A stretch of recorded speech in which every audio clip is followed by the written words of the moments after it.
Oke, bismillahirrahmanirrahim. Assalamualaikum warahmatullahi wabarakatuh. Oke, alhamdulillah ya, hari ini kita melanjutkan untuk teori farmakognosi untuk pertemuan ketiga. Sebelumnya kita sudah membahas tentang cara pengolahan simplicia.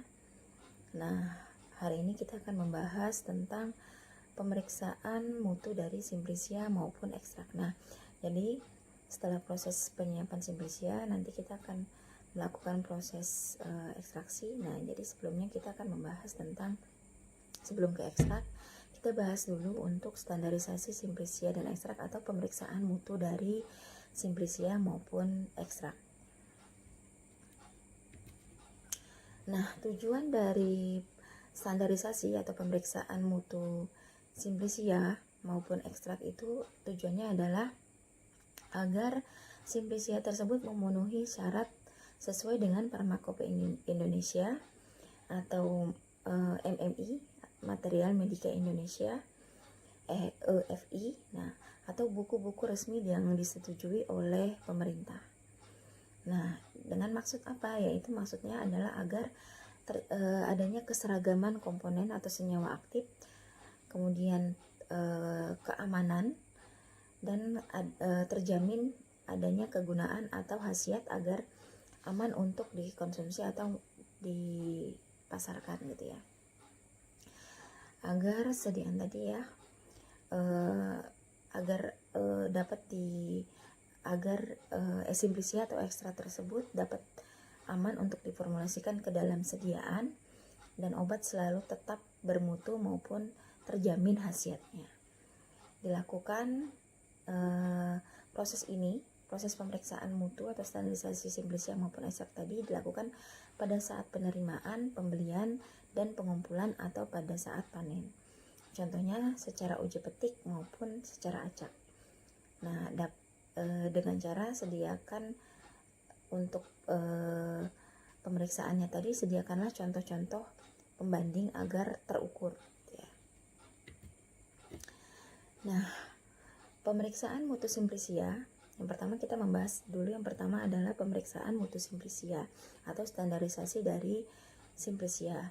Nah, yang harus diperhatikan yang pertama adalah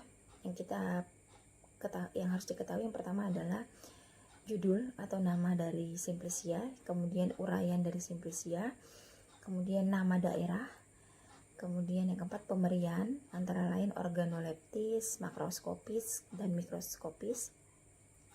Kemudian baku pembanding, identifikasi, serta uji kemurnian antara lain kadar air, kadar zat terekstraksi air dan etanol, bahan organik asing, cemaran mikroba, alfa toksin, pestisida, serta logam berat.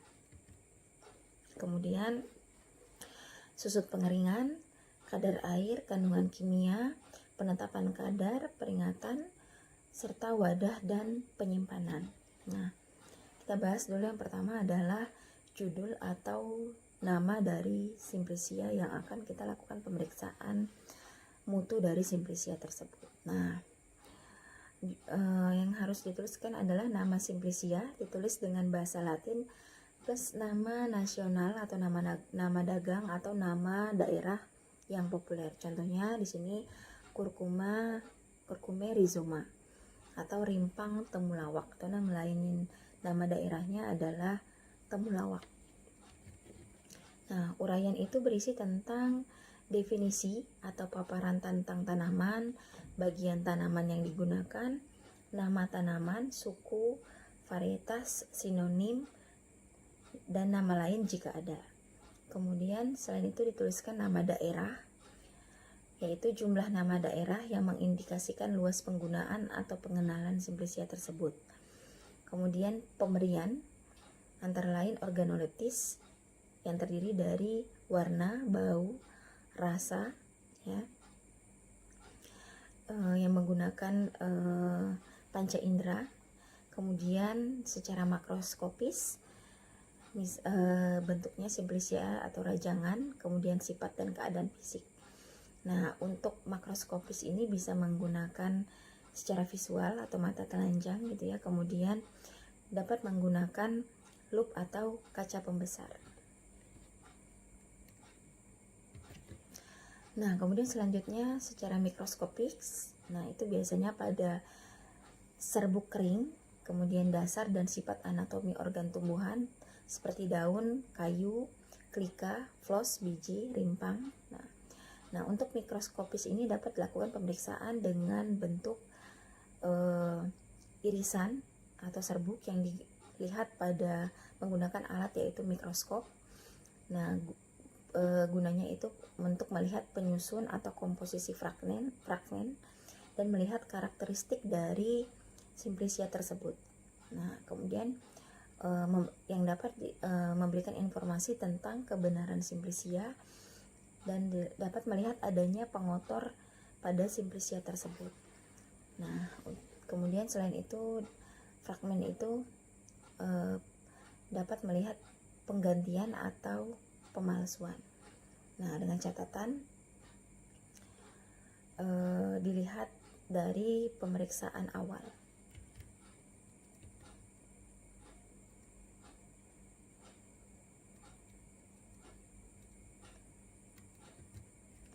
Kemudian selain itu baku pembanding itu yang digunakan dapat berupa senyawa aktif atau senyawa lain sebagai zat identitas sampel, atau dapat digunakan beberapa isolat dari Simplicia atau bentuk sintesisnya.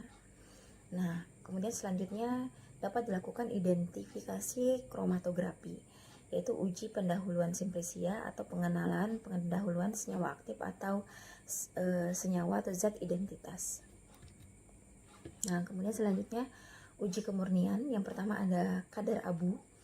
Nah, di sini untuk menetapkan tingkat pengotoran logam-logam dan silikat, antara lain kadar abu total seperti logam alkali, natrium, kalium, Li, atau logam alkali tanah seperti kalsium, barium. Kemudian logam berat Fe, Pb, Hg, As atau arsen.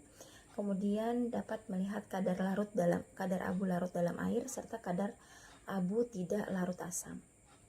Kemudian dapat melihat kadar zat terekstraksi, yaitu mengetahui jumlah kadar zat terekstraksi, kemudian mengetahui jumlah zat rendah bahan kimia kandungan Simplicia yang dapat terekstraksi dengan pelarut tertentu seperti pelarut air dan etanol. Nah, kemudian untuk mengetahui bahan organik asing, yaitu mengetahui ada atau tidaknya cemaran bahan organik asing yang biasa atau sering ditambahkan sebagai pengganti atau pemalsu. Ya, di sini bahan organik asing merupakan bahan organik asing bersumber dari tumbuhan atau hewan yang sama atau berlainan jenis atau senyawa aktif sintesis yang digunakan metode AKK yang lazim. Pencemaran bahan organik asing dalam tumbuhan hewan yang dinyatakan dalam satuan persen.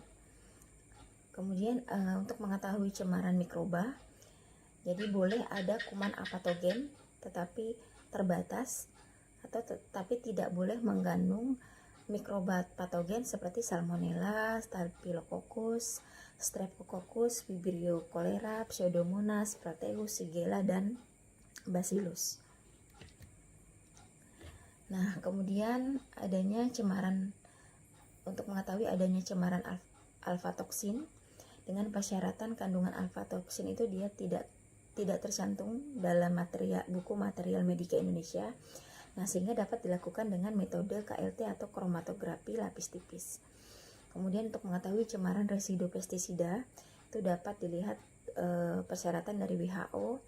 Kemudian terkait klasifikasi dari pestisida, rodentisida, kemudian herbisida serta fungisida. Kemudian dari segi kimia yaitu ada hidrokarbon terklorinasi atau pestisida, asam fenoksialkanoat terklorinasi atau herbisida, pestisida organofosfor, insektisida atau fungisida turunan karbonat, pestisida anorganik, serta pestisida asal bahan alam, dan lain-lain. Kemudian untuk mengetahui cemaran logam berat, antara lain diperiksa berbagai metode analisis kimia atau SSA, kemudian PB, Hg, serta arsen. Nah, selanjutnya mengetahui atau pemeriksaan susut pengeringan. Nah, susut pengeringan di sini untuk menjaga mutu simplicia dari reaksi enzimatis dan terjadinya pertumbuhan mikroorganisme. Kemudian sehingga dilakukan untuk simplicia yang tidak mengandung minyak asiri. Nah, untuk yang senyawa yang mengandung minyak asiri tidak dilakukan pengeringan uji susut pengeringan. Kemudian selanjutnya pemeriksaan kadar air. Nah, untuk kadar air ini berkaitan pada pertumbuhan mikroorganisme dan degradasi enzim terhadap zat aktif. Nah, di mana untuk kadar air persyaratannya itu kurang dari 10%. Dan menurut buku Material Medika Indonesia merekomendasikan secara destilasi azeotropik dilakukan terhadap simplicia yang mengandung minyak atsiri. Nah, kemudian selanjutnya dilakukan zat identitas. Nah, ini untuk simplicia yang belum diketahui zat aktifnya. Nah, dapat dilakukan dengan pengujian profil kromatografi lapis tipis. Nah, yang pertama yaitu penapisan fitokimia simplicia terhadap golongan senyawa antara lain flavonoid, steroid, alkaloid ya. Nah, nanti untuk penapisan fitokimia kita bahas untuk pertemuan selanjutnya. Kemudian adanya ekstraksi dengan cara yang sesuai. Kemudian ekstraksi atau vaksinasi dengan pelarut dari nonpolar ke polar. Kemudian ekstraksi bertahap jaringan tumbuhan segar dengan pelarut keasaman atau kebasahan berbeda, di mana ekstrak diperoleh golongan senyawanya dapat dilihat dan hasil deteksi dapat dilihat dengan UV atau dengan cara disemprot menggunakan regen penampak noda. Kemudian selanjutnya dilakukan penetapan kadar. Nah, di sini simplicia yang diketahui zat aktifnya ditetapkan dengan kadar menggunakan metode yang sesuai. Kemudian dituliskan peringatan jika perlu, dan untuk wadah dan penyimpanan harus memenuhi beberapa kriteria karena dapat mempengaruhi kualitas dari simplicia tersebut. Nah, sebelumnya kita membahas tentang parameter mutu dari simplicia. Selanjutnya kita melakukan pemeriksaan mutu dari ekstrak.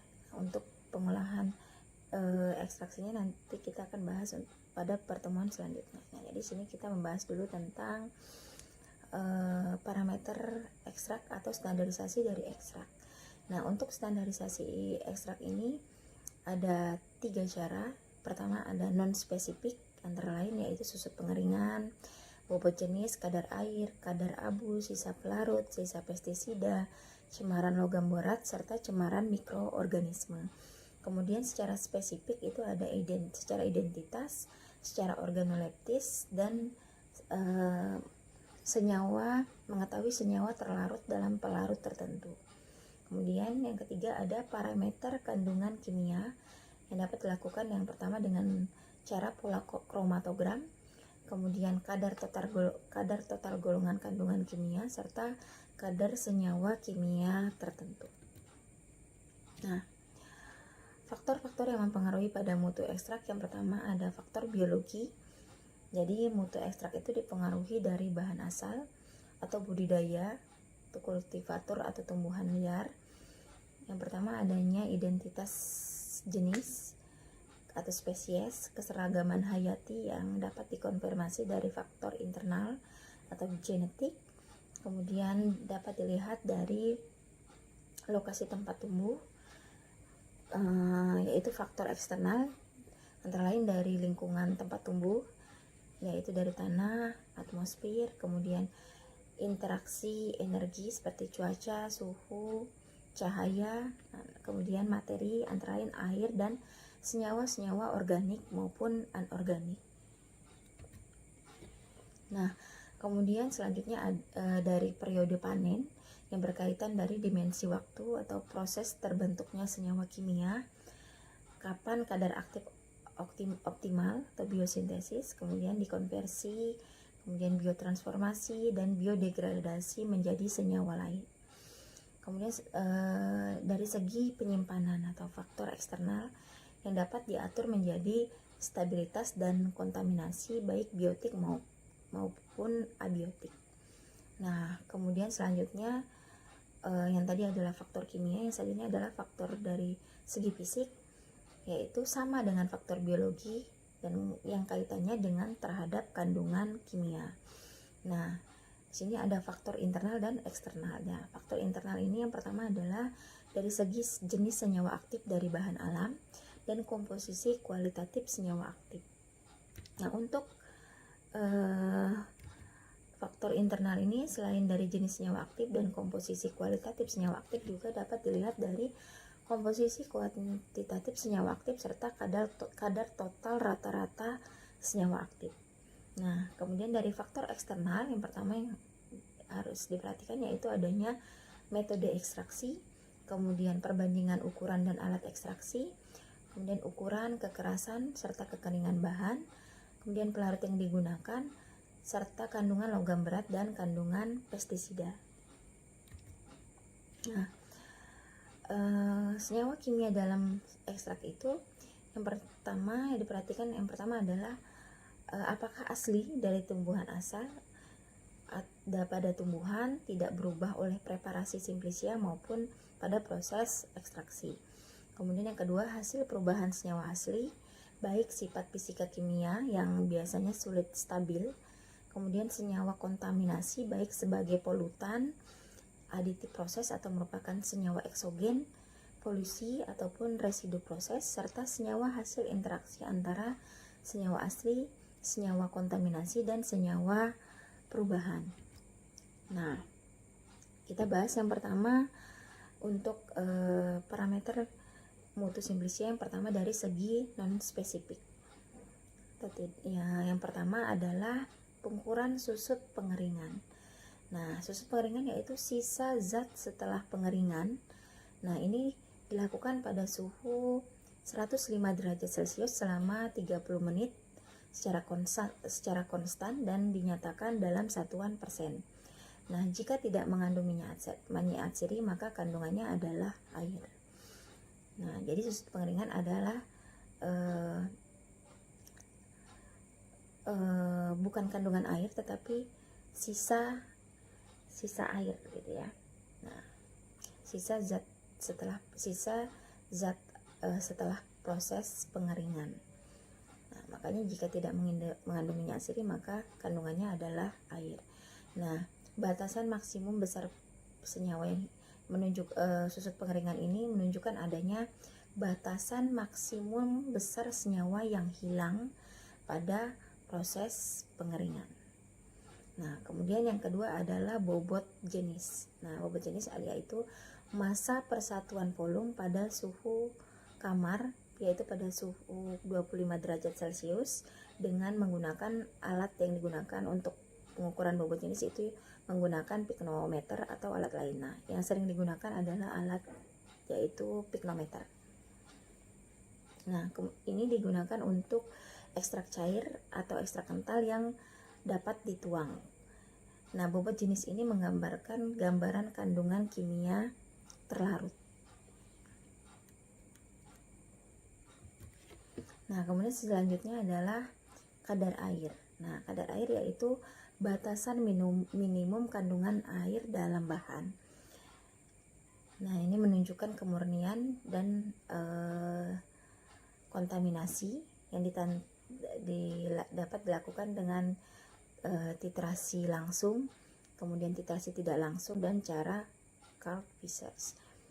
Kemudian dapat dilakukan dengan destilasi atau metode gravimetri. Nah, jadi untuk pemeriksaan mutu simplicia ini pada materi farmakologi di sini hanya membahas tujuan serta maksud dari cara standarisasi, dan untuk proses caranya nanti akan dibahas pada semester selanjutnya, itu pada metode materi bahan alam ya. Jadi di sini hanya dasar-dasarnya saja.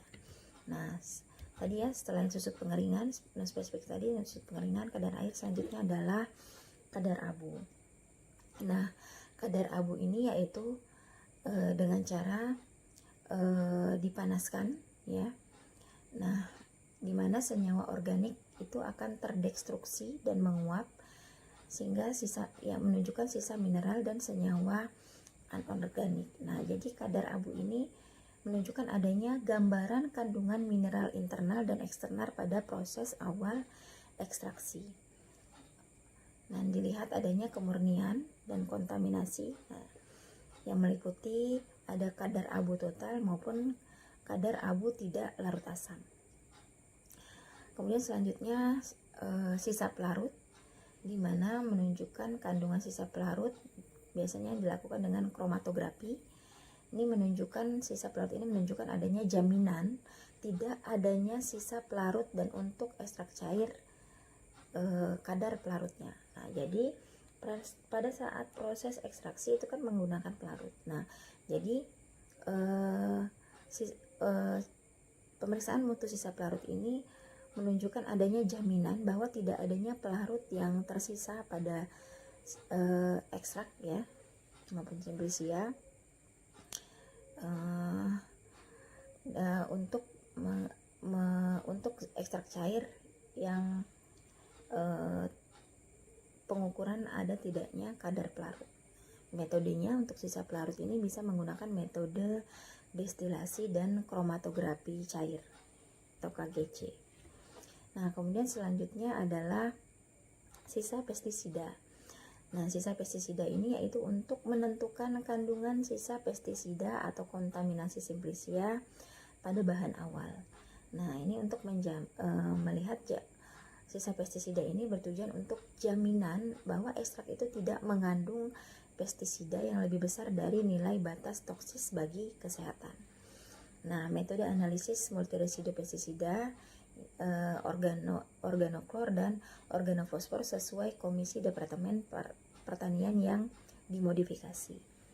Nah, kemudian yang selanjutnya adalah pengukuran cemaran logam berat, yaitu menentukan kandungan logam berat seperti Hg, Pb, Cd, arsen dan lain-lain ya, dapat dilakukan secara SSA atau cara lain yang lebih valid.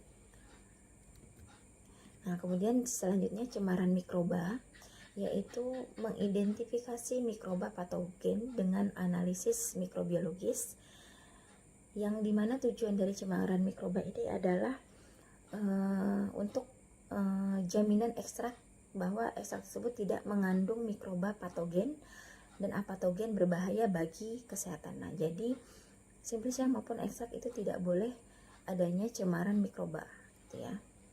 Kemudian selanjutnya selain cemaran mikroba juga dilakukan pengukuran cemaran kapang, kamir, serta alfa toksin. Nah, tujuannya yaitu menentukan adanya jamur secara mikrobiologis dan alfa toksin dengan metode KLT atau kromatografi lapis tipis. Nah, di sini pemeriksaan mutu atau standarisasi dari simplisia maupun ekstrak dari cemaran kapang ini menjamin bahwa ekstrak tersebut tidak mengandung jamur yang melebihi batas yang dapat merusak stabilitas ekstrak dan alfa toksin yang berbahaya pada kesehatan. Nah, yang tadi adalah standarisasi non spesifik, yang ini adalah selanjutnya adalah spesifik. Nah, spesifik yang pertama adalah identitas, antara lain yaitu deskripsi tata nama, antara lain nama ekstrak baik generik, paten maupun nama dagang, kemudian nama latin dari tumbuhan, kemudian bagian tanaman atau tumbuhan yang digunakan, serta nama Indonesia dari tumbuhan tersebut. Kemudian menggambarkan senyawa identitas. Nah, di sini adalah petunjuk bagi ekstrak dengan metode tertentu, bisa dengan metode kromatografi dengan mengetahui nilai RF dan warna dengan menggunakan regen penampak noda atau kromatogram. Nah, kemudian selanjutnya selain identitas yaitu secara organoleptis, yaitu dengan menggunakan panca indera, baik dari segi bentuk, apakah bentuknya padat, cair, kental, atau serbuk, kemudian dari segi warna, misalnya kuning, hijau tua, coklat, dan lain-lain, kemudian dari segi warna, apakah aromatik, apakah tidak berbau ya, dan lain sebagainya. Kemudian dari segi rasa, apakah manis, pahit, kelat gitu ya. Dan selanjutnya selain organoleptik yaitu menentukan senyawa terlarut dalam pelarut tertentu, yaitu melarutkan ekstrak dengan pelarut etanol atau air, menentukan solut, nah atau pelarut. Untuk mengetahui kandungan kimia bisa menggunakan metode gravimetri. Nah, selanjutnya setelah selain non spesifik maupun spesifik, selanjutnya menentukan kandungan kimia dari ekstrak. Nah, di sini ada beberapa cara. Yang pertama bisa menggunakan metode pola kromatogram dengan metode KLT atau kromatografi lapis tipis, KG atau kromatografi, serta KCKT atau kromatografi kolom kinerja tinggi. Kemudian menentukan kadar total golongan kandungan kimia dan menentukan kadar kimia senyawa-senyawa tertentu, yaitu senyawa identitas, kemudian senyawa kimia utama, kandungan kimia lainnya, dengan menggunakan metode bisa dengan cara densitometer, kromatografi maupun kromatografi cair kinerja tinggi. Nah, sekian untuk standarisasi Simplicia maupun ekstrak atau pemeriksaan mutu dari Simplicia. Oke, saya tutup untuk pertemuan hari ini. Jika ada pertanyaan silahkan di Google Classroom.